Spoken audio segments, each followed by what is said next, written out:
Mohon maaf Bu, ini ada pertanyaan dari via media online. Yang pertama datangnya dari Bekasi dengan atas nama Gazi Kurnia Ahmad. Assalamualaikum Buya. Semoga Buya selalu dalam lindungan Allah Subhanahu wa taala dan selalu diberkahi dan dilancarkan rezekinya, amin amin ya rabbal alamin. Buya, saya ingin bertanya, apa pendapat Buya tentang seorang habaib atau keturunan Nabi Muhammad SAW, yaitu pemimpin ormas Islam yang gencar beramar ma'ruf ala nahi mungkar di Indonesia, dinobatkan umat Islam Indonesia sebagai imam besar umat Islam Indonesia. Mohon doa dari Buya, beliau yang lagi diserang fitnah sana sini, untuk menumbangkan beliau. Mohon maaf Buya jika bila ada kesalahan. Syukran. Wassalamualaikum warahmatullahi wabarakatuh. Waalaikumsalam warahmatullahi wabarakatuh. Masalah amar ma'ruf nahi munkar. Ada seorang tokoh dari habaib. Tidak harus dari habaib. Semua kalau mengambil bagian ini adalah bagian yang istimewa. Amar ma'ruf nahi munkar tugas semuanya. Tugas Nabi Muhammad dan pewaris Nabi Muhammad sallallahu alaihi wasallam. Apalagi diambil kendali oleh seorang habaib, sangat wajar kalau beliau mengambil bagian ini. Cuman sekarang cara menilai ini yang harus. Jadi orang amar ma'ruf nahi munkar dianggap sebagai orang punya tindak kekerasan dan sebagainya. Kekerasan apa? Kalau Anda di pondok ini melihat saya nyambuk anak 5 kali atau saya sentil telinganya, kalau Anda potret nyentil pasti jelek. Buya Yahya nyentil santrinya, kan begitu. Tapi kalau Anda tahu ini santri bandel nakal, kan beres. Nah ini Anda harus duduk dong dengan beliau. Anggap saya sebut saja Habib Rizik bin Syihab. Kalau Anda duduk dengan beliau, Anda akan tahu beliau adalah orang yang lembut, dan apapun yang akan mereka lakukan adalah juga dimusyawarahkan dengan yang lainnya. Akan tapi ketahuilah bahwa memang itu adalah ujian buat umat Islam semuanya. Sehingga ada orang-orang yang tidak bisa menerima perjuangan yang dilakukan oleh saudaranya. Kalau kami sederhana, ini saya tidak pernah saya dicatat sebagai anggota FPI. Misalnya, saya tidak pernah dicatat sebagai anggota FPI. Akan tapi kami katakan untuk menjadi Habib Rizik teramat berat. Itu adalah luar biasa, perjuangan yang sangat berat. Ada mengambil bagian masing-masing. Akan tapi prasangka buruk ini yang jadi salah. Kita tahu bagaimana langkah-langkah perjuangan. Kami sanjung bukan saja FPI saja. Ada perjuangan yang luar biasa, tapi tidak jalur seperti itu, jalurnya beda seperti Jamaah Tabligh. Kami lihat ini potensi umat Islam. Kita ini biasa dengan caci maki ini yang repot. Sesaat Jamaah Tabligh dicaci, sesaat FPI dicaci. Memang kalau tidak mencaci sudah nggak enak lagi. Ini kan problem masyarakat kita. Sementara yang jelas-jelas membuat keonaran, kemungkaran nggak pernah dicaci, malah dibela. Ini kan keblinger. Kita harus melihat kebenaran sebagai kebenaran. Apa yang beliau lakukan adalah untuk menjaga negeri ini. Negeri ini dalam ancaman. Anda membaca, akan tapi ingat yang Anda baca itu dari mana sumbernya. Negeri itu dalam ancaman, ketentraman. Memang Indonesia bukan untuk umat Islam saja. Indonesia adalah untuk bangsa Indonesia. Dan umat Islam berjuang, Habib Rizik dan yang lainnya, kami tidak hanya menyebut Habib Rizik. Habib Rizik dan lainnya berjuang bukan untuk FPI, bukan untuk umat Islam saja. Karena kita untuk menjaga ketentraman negeri ini dan bangsa ini. Dan para ulama yang lainnya juga seperti itu. Saya bukan anggota FPI, tapi saya cinta kepada semua perjuangan. Saya tidak pernah ikut Jamaah Tabligh, tapi ketahuilah saya Ilyas adalah seorang wali besar, pencetus Jamaah Tabligh, dan yang lainnya masih banyak. Jadi kita lihat potensi umat ini loh. Kita jangan mudah terbawa kepada provokasi-provokasi yang merendahkan umat Islam, menjatuhkan umat Islam. Sekarang yang beliau lakukan adalah, misalnya dia bentrokan dengan oknum misalnya, atau anggap saja dari salah satu aparat pemerintah. Apakah serta-merta yang berbenturan dengan aparat pasti salah?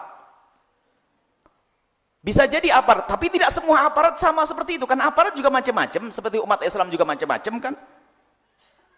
Jangan disamakan Habib Rizik dan yang lain misalnya dengan pengebom dan sebagainya. Tidak pernah megang bom kok beliau itu. Tidak pernah, nyeru bom juga tidak pernah. Bahkan juga mengkritisi kalau ada bom-bom yang meledak di sana-sini. Tapi ketahuilah umat Islam juga punya harga diri yang harus dijaga, kehormatan umat ini. Jangan sampai ada yang mencoba menodai umat ini kan sebetulnya hanya untuk membela negeri bangsa ini, umat yang mayoritas ini. Dan yang dilakukan bukan memilah-milah kok. Misalnya apa?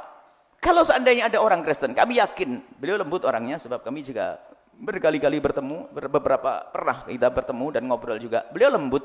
Artinya kalau seandainya ada orang Nasrani, coba saja kalau Anda tidak percaya wahai orang Nasrani, ada orang Nasrani butuh. Anda datang kepada beliau, mesti ditolong kok. Mesti ditolong. Ya, kami yakin. Baik, kami sudah sampaikan, Islam itu tidak akan merendahkan. Kalau Anda orang di luar Islam butuh pertolongan, benar-benar butuh pertolongan, anggap saja ada preman. Lah kok tiba-tiba tabrakan di sini minta obat di sini, ya diobati kok biarpun itu preman. Kan tujuan kita mengajak kepada kebaikan. Akan tetapi jika ternyata preman bukan musuh, dan Habib Rizik tidak menganggap preman sebagai musuh, akan tapi preman ini mau diselamatkan supaya tidak terus dalam jalannya yang tidak benar. Coba percaya kalau seandainya para preman itu lihat, kemudian sadar, dan kita cinta preman, mereka adalah umat Nabi Muhammad kok. Jarang preman di Indonesia yang agamanya bukan Islam kok. Iya kan, dia umat Nabi Muhammad kok. Dia salah jalan kok. Dan kelas preman macam-macam, preman terlihat dan tidak terlihat. Yang tidak terlihat itu juga banyak preman. Yang nyolong duit masjid itu kan juga preman. Nyolong duit pondok preman, jadi banyak. Hanya preman itu dia pakai baju semacam itu. Sehingga justru tanda cinta kepada mereka itu bagaimana? Kalau bisa kita ajak dengan kelembutan, kalau tidak kasih rambut-rambut, jangan begitu. Demi kebaikanmu loh ya. Coba, apakah mereka, beliau-beliau ini, kalau seandainya preman itu sadar, tobat kembali ke jalan yang benar, masih diperangi? Mustahil tidak. Mustahil. Mustahil mereka memerangi. Ini loh, coba kita memandang ini. Memandang itu dengan adil ya. Memang saat ini, Masya Allah ya, semua yang ada hubungannya dengan Islam ini akan selalu dan saya mau ngomong benih pun tidak tahu hasilnya besok apa, itu saya tidak tahu. Saya ngomong begini hasilnya besok ini apa, wallah alam bisawab. Ketahuilah akan tapi kita wajib menjaga semua penghuni bumi pertiwi ini, khususnya baik itu orang Nasrani, orang Buddha, orang Hindu, orang Kristen, Katolik, semuanya itu wajib kita menjaga mereka. Dan wajib menjaga umat Islam khususnya. Makna khusus ini bukan harus yang lain tidak dijaga, tidak. Tapi siapapun ya yang merusak di negeri ini, biarpun itu seekor kambing, hendaknya ditangkap, diselesaikan seekor kambing ya. Apalagi jika ini adalah oknum dari manusia, hendaknya dihentikan demi kemaslahatan umat. Jadi mohonlah wahai umat Islam di negeri ini, hentikan mencari musuh. Sekarang apa yang dilakukan oleh para ulama misalnya kemudian kemarin waktu di Jakarta dan sebagainya? Apakah mereka membuat kerusakan? Mereka hanya menginginkan sesuatu sesuai dengan keyakinan mereka. Sesuatu itu adalah kebenaran menurut agama Islam. Dan ini adalah wajar, haknya sebagai seorang mayoritas untuk menuntut yang demikian itu. Dan tuntutannya pun bukan untuk menghancurkan orang Nasrani, bukan. Hanya pelaku-pelaku yang menyinggung perasaan umat Islam itu yang harus diselesaikan. Tetangga kita yang Nasrani tetap aman kok, nggak diganggu. Cuman seolah-olah ini permasalahan media juga. Sehingga kadang-kadang yang demikian itu langsung disebarkan seolah ini memusuhi. Ini adalah anti Nasrani, anti ini. Yang harus kita jauhi itu adalah orang yang membuat kerusakan di muka bumi. Apakah itu orang Nasrani atau orang Islam, sama. Ini yang harus kita hentikan. Jadi mohon ya, kalau ada tokoh-tokohnya semacam itu, kita doakan semoga Allah memberikan kekuatan kepada beliau, ketabahan, dan semoga Allah menghilangkan permusuhan kepada orang-orang yang sudah berjuang. Capek loh berjuang semacam itu, berat. Hanya karena iman saja menjadikan mereka bisa tidur. Kalau mereka mencari dunia nggak bisa tidur, karena ancamannya besar. Karena mereka mencari akhirat nyaman. Orang-orang berjuang, bukan beli saja banyak. Dan sebelumnya juga ada pejuang-pejuang semacam itu. Kemudian kami juga himbau kepada siapapun, hilangkan caci maki. Saya tidak bangga kalau ada orang menyanjung kami, kemudian setelah itu mencaci ulama. Ada di antara Facebook kami itu. Menyanjung, oh Buya Yahya lembut dan sebagainya. Tidak seperti Habib ini Ustadz itu. Oh, Anda jangan biasa menyanjung orang lalu menjelekkan yang lain. Saya tidak senang. Cobalah sekarang lihatlah dengan benar. Orang lihat nilai perjuangan, tujuan dan sebagainya. Jika ada kendala dalam perjuangan itu, dalam Islam sendiri, di medan laga ada seorang muslim terbunuh oleh seorang muslim, nggak sengaja, ya kan? Di saat dia menyabetkan pedangnya nggak kena, tapi kena kawannya, tetap mati syahid kok. Mungkin sekali yang demikian itu. Jadi mohon dalam hal-hal semacam ini kita harus tanamkan kecintaan kepada para ulama-ulama dan pejuang-pejuang. Dan ingat, pemerintah, aparat keamanan kita ini, beliau-beliau adalah juga berusaha untuk menenteramkan negeri ini. Insya Allah, mereka enggak membuat kerusakan. Tapi yang membuat kerusakan adalah ini loh, di masyarakat yang sudah kemakan fitnah. Sehingga mengadu nanti, aparat keamanan di negeri kita pun mulai diadu nanti. Antara ini dengan ini diadu. Nah ini yang mengadu ini ada. Dan itu bukan orang asal negeri ini. Jangan dikatakan Arab bukan dari negeri ini loh. Arab yang memasukkan Islam, memasukkan negeri kita ini, membawa Islam dengan keindahan orang Arab loh ya. Jangan Arab asing. Arab bukan asing di negeri ini. Jadi pejuang-pejuang itu banyak orang-orang Arab. Cuma mereka tidak pakai nama Arab. Yang membebaskan negeri ini dari penjajah banyak orang Arab ya. Tapi ada di situ orang di luar kita ini yang bermain. Memang selama ini mungkin dia menjadi warga negara kita dan sebagainya. Kita harus waspada. Ada biarpun dari orang warga negara kita yang sudah hatinya ini terpengaruh dengan ideologi lain, pemikiran lain, sehingga diam-diam dia ingin membuat satu keributan, baru dia nanti akan memancing di air keruh tersebut. Dia akan membuat permasalahan. Setelah itu dia akan nongol. Dia punya tujuan, maka kita harus waspada. Maka ketahuilah, selagi itu adalah warga Indonesia yang mempertahankan negeri ini, NKRI, Negara Kesatuan Republik Indonesia, sudah saya hafal itu ya. NKRI, Negara Kesatuan, pertahankan, awas, jaga itu. Siapapun tanda-tanda yang mengarah kepada penghancuran negeri ini harus diwaspadai. Kita punya kisah kok sebelumnya bagaimana. Siapa yang mengganggu negeri ini? Lihat. Siapa yang mengganggu negeri ini? Bukan habaib, bukan orang Arab, bukan. Justru yang membela kita ini mereka. Kalau seandainya orang Arab kita anggap sebagai tamu, kita bersyukur, tamu yang baik. Tamu kok mau berjuang di negeri ini, lihat. Pahlawan-pahlawan itu, lihat. Kalau seandainya kita anggap tamu. Akan tapi mereka bukan tamu, mohon maaf ini. Jadi kita harus benar-benar tolong dijaga negeri ini. Keindahan deh, jangan biasa Anda ikut Facebook, ikut WA, lalu caci maki, tidak ngerti apa-apa tentang Habib Rizik, tentang Ustadz Fulan dan Fulan, lalu Anda ikut mencaci dan sebagainya. Akan tapi ingat, di sana ada namanya media. Media itu bisa saja omongan saya sepanjang ini dipotong, lalu dihadirkan yang berbeda.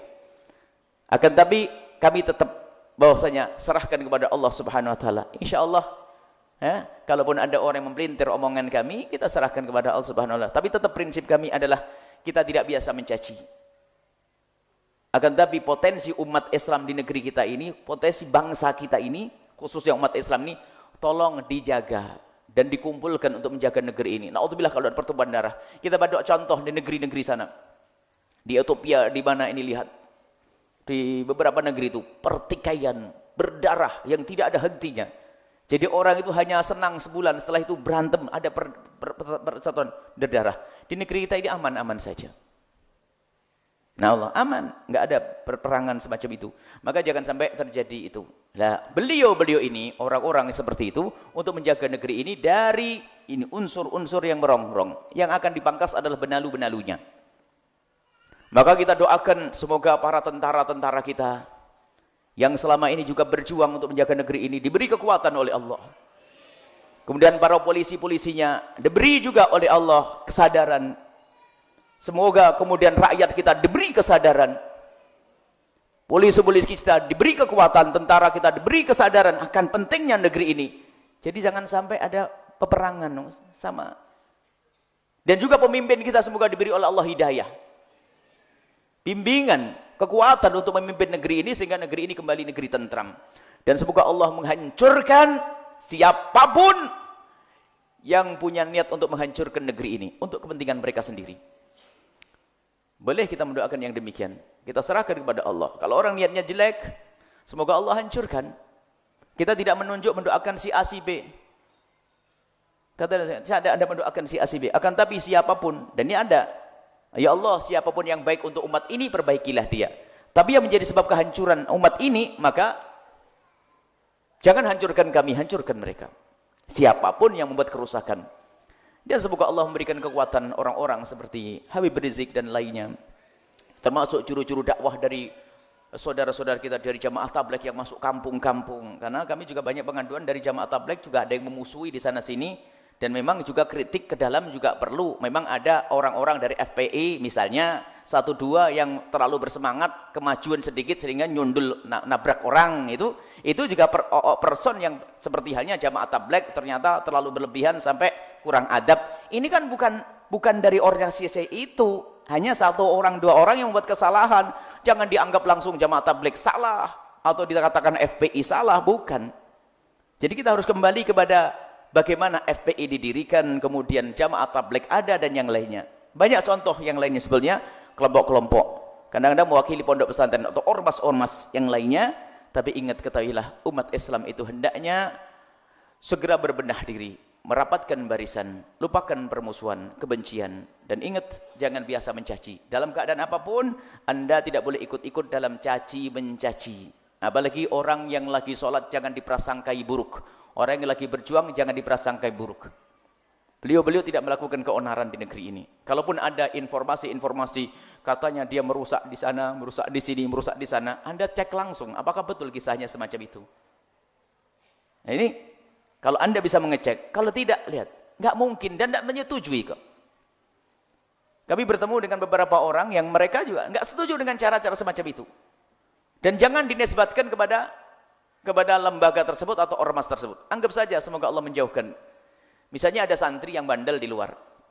Apakah langsung gara-gara bajunya Al-Bahjah langsung dibilang, oh Al-Bahjah nggak bener, kan begitu? Kalau masuk pondok langsung dihajar itu di pondok, dihukum itu. Dihukum juga itu. Bukan langsung wah ini. Misalnya ada baju SPI melakukan ini, benar enggak di atas nama FPI? Siapa yang nyuruh? Dan memang banyak begitulah. Kalau ada umat Islam mencuri, jangan dikatakan Islam yang jelek, lebih lagi ke atas nanti ya. Ini gara-gara, coba. Ini biasanya cara pandang yang jelek. Suruh penjara dia kalau pengen tahu. Umat Islam itu kayak apa? Di penjara semuanya didata. Di penjara ada 1000 orang. Islamnya berapa? 900. Selain Islam 100. Banyak kan orang Islam. Bukan orang aja namanya. Ya kan? Berarti penjahatnya adalah orang Islam semua. Bukan? Ini kan cara menilai yang salah. Karena memang mayoritas ya tentu dong.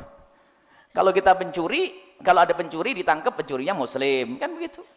Semakin besar, nah ini tentu di situ ada pelanggaran-pelanggaran yang sifatnya adalah individu, orang per orang, yang tidak boleh dinisbatkan kepada sebuah kelompok atau misalnya perkumpulan atau agama, nggak bisa. Ya, ini harus kita pahami. Jadi jangan sampai kita mudah terbawa kepada yang demikian itu. Dan memang kita punya manhaj lain. Manhaj kita adalah ayo kita belajar. Kita kalau ada orang yang memang mengambil bagian berat, saya bagian ringan-ringan saja. Ada yang bagian berat yang ngangkat karena dia punya beko, punya truk dan besar-besar. Kita ringan-ringan saja. Yang kita bangun tidak usah kelas negara. Negara yang bangun negara sudah ada sendiri. Pokoknya Anda baik di rumah Anda, ini rumah tangga yang indah dengan anaknya yang soleh, kampung yang baik, itu saja udah. Bagian masing-masing deh. Kan nanti ketemu juga judulnya. Apa artinya bicara tentang perjuangan negara yang hebat ini? Tak taunya setiap hari berantem sama istrinya. Pengen negakkan syariat Islam. Syariat di rumahmu saja nggak tegak, ini omong apa ini? Tegakkan syariat di rumahmu terlebih dahulu. Baik, ini semoga siapapun yang prasangka buruk kepada orang-orang yang telah berjuang itu dijaga, diberi oleh Allah kesadaran dan diampuni oleh Allah ya. Kita tidak ingin, karena apa? Para kekasih Allah yang berjuang itu luhumul ulama masmumah. Kami khawatir bahwasanya para berjuang itu adalah orang yang ikhlas, bahkan banyak di antara mereka yang para kekasih Allah. Kalau kita mencaci sekali, berarti kita telah makan racun. Luhumul ulama masmumah, racunnya para ulama itu dagingnya para ulama itu beracun. Ngomongi ulama pala petaka, dan Anda bisa lihat itu. Kalau orang kebiasaannya mencaci ulama, dan akan ada malapetaka yang datang ke rumah, di rumahnya sendiri. Maka kita tidak ingin jika ada para hadirin, para pemirsa, ini ternyata dihukum oleh Allah gara-gara lidahnya kotor atau WA-nya kotor dengan ulama-ulama tersebut. Maka tolong dijaga dan dijaga. Ingat, manhaj kita adalah manhaj indah. Sudahlah, yang ngurusi gede-gede sudah ada. Tapi tetap Anda tidak boleh ketinggalan jika ada kesempatan ikut bergabung dengan mereka untuk ngurusi yang gede. Cuman ada yang fardu ain lebih saat ini adalah yang sangat mungkin yang setiap hari Anda temui, yaitu Anda membangun rumah tangga yang baik, keluarga yang baik ya. Jangan sering marah-marah sama istri, jangan tolak pinggang sama suami, jangan ini indah-indah ya, semuanya indah-indah saja ini kita hadirkan ya, dengan tetangga yang baik ya.